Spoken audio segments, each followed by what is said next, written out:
Let me begin this evening by expressing my gratitude to the American people for your outpouring of love and support following the assassination attempt at my rally on Saturday.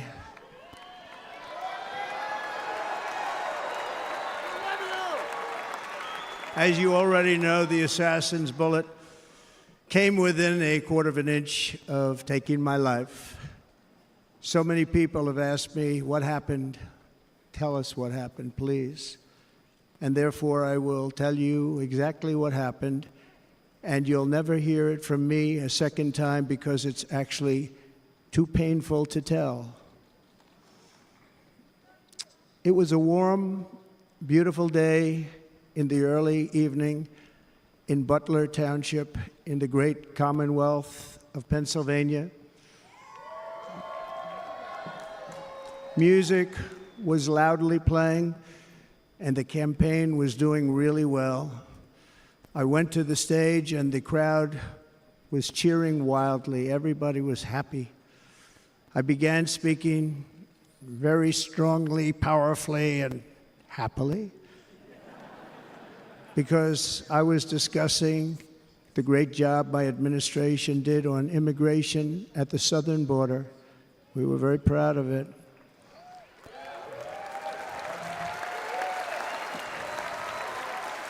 Behind me and to the right was a large screen that was displaying a chart of border crossings under my leadership. The numbers were absolutely amazing. In order to see the chart, I started to, like this, turn to my right and was ready to begin a little bit further turn, which I'm very lucky I didn't do, when I heard a loud whizzing sound and felt something hit me really, really hard on my right ear. I said to myself, wow, what was that? It can only be a bullet. And moved my right hand to my ear, brought it down. My hand was covered with blood, just absolutely blood all over the place. I immediately knew it was very serious, that we were under attack, and in one movement proceeded to drop to the ground. Bullets were continuing to fly as very brave Secret Service agents rushed to the stage, and they really did. They rushed to the stage.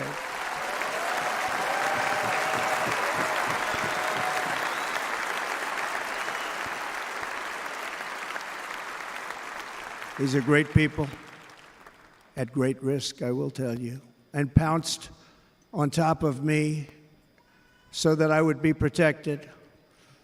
There was blood pouring everywhere, and yet, in a certain way, I felt very safe because I had God on my side. I felt that.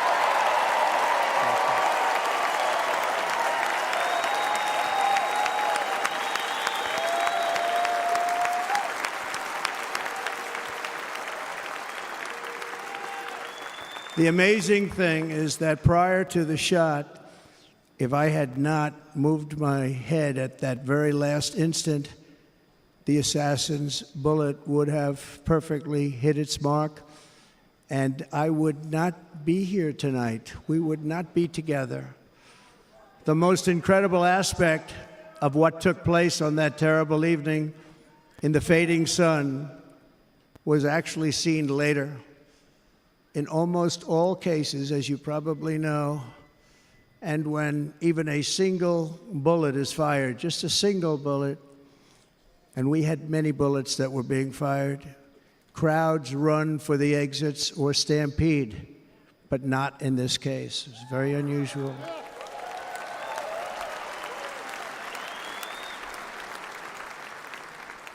This massive crowd of tens of thousands of people stood by and didn't move an inch. In fact, many of them bravely but automatically stood up looking for where the sniper would be. They knew immediately it was a sniper.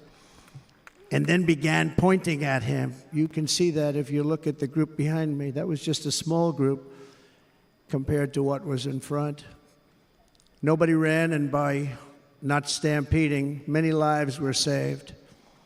But that isn't the reason that they didn't move. The reason is that they knew I was in very serious trouble. They saw it. They saw me go down. They saw the blood and thought, actually most did, that I was dead. They knew it was a shot to the head. They saw the blood. And there's an interesting statistic. The ears are the bloodiest part. If something happens with the ears, they bleed more than any other part of the body. For whatever reason, the doctors told me that. I said, why is there so much blood? He said, it's the ears. They bleed more. So we learned something, but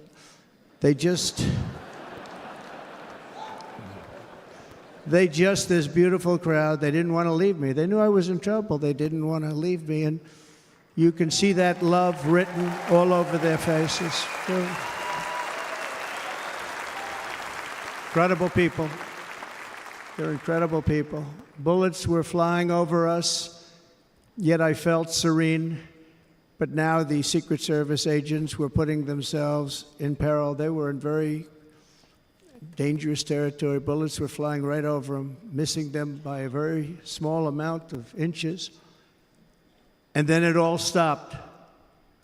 Our Secret Service sniper, from a much greater distance and with only one bullet used, took the assassin's life, took him out.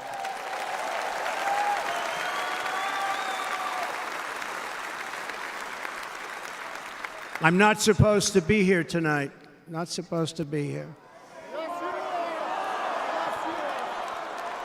Yeah.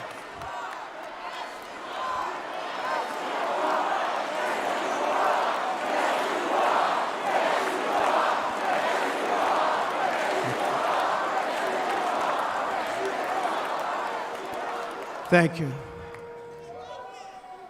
But I'm not.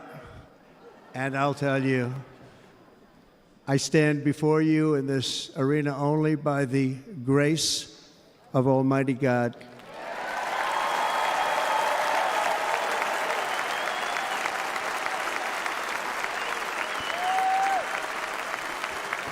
In watching the reports over the last few days, many people say it was a providential moment.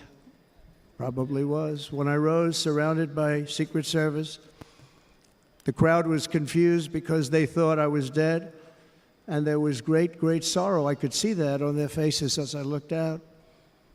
They didn't know I was looking out. They thought it was over. But I could see it, and I wanted to do something to let them know I was okay. I raised my right arm, looked at the thousands and thousands of people that were breathlessly waiting, and started shouting, "Fight, fight, fight."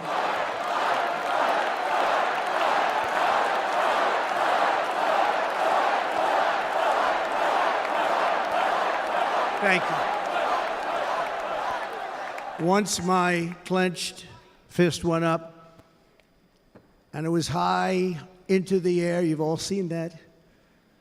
The crowd realized I was okay and roared with pride for our country like no crowd I have ever heard before. Never heard anything like it. For the rest of my life, I will be grateful for the love shown by that giant audience of patriots that stood bravely on that fateful evening in Pennsylvania. Tragically, the shooter claimed the life of one of our fellow Americans, Corey Comparator. Unbelievable person, everybody tells me. Unbelievable. And seriously wounded, two other great warriors. Spoke to them today. David Dutch and James Copenhaver. Two great people. I also spoke to all three families of these tremendous people. Our love and prayers are with them, and always will be. We're never going to forget them. They came for a great rally. They were serious Trumpsters, I want to tell you. They were serious Trumpsters, and still are. But Corey, unfortunately, we have to use the past tense. He was incredible. He was a highly respected former fire chief, respected by everybody. Was accompanied by his wife, Helen, incredible woman. I spoke to her today, devastated, and two precious daughters. He lost his life selflessly, acting as a human shield to protect them from flying bullets. He went right over the top of them and was hit. What a fine man he was.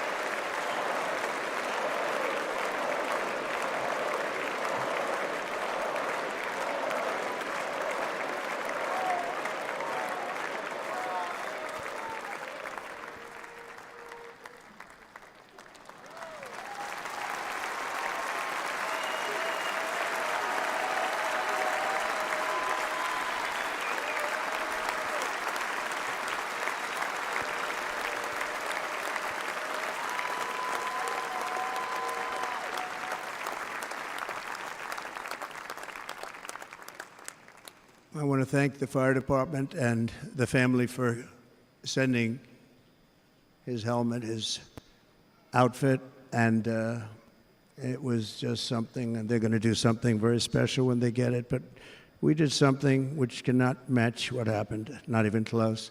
But I am very proud to say that over the past few days, we've raised $6.3 million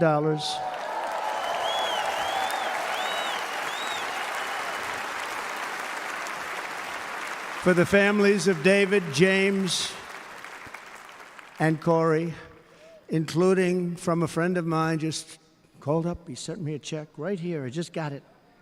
$1 million from Dan Newland. Thank you, Dan. And again, when speaking to the family, I told them, I said, well, I'm going to be sending you a lot of money, but it can't compensate. They all said the same thing. You're right, sir. We appreciate so much what you're doing, but nothing can take the place in the case of Corey. And the other two, by the way, they were very, very seriously injured, but now they're doing very well. They're going to be okay. They're going to be doing very well.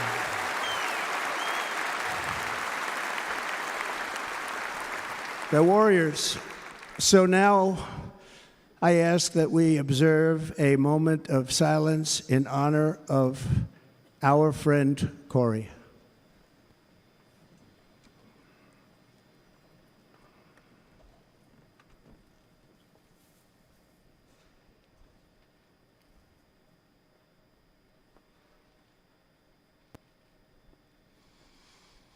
There is no greater love than to lay down one's life for others. This is the spirit that forged America in her darkest hours, and this is the love that will lead America back to the summit of human achievement and greatness. This is what we need. Despite such a heinous attack, we unite this evening more determined than ever. I am more determined than ever, and so are you. So is everybody in this room.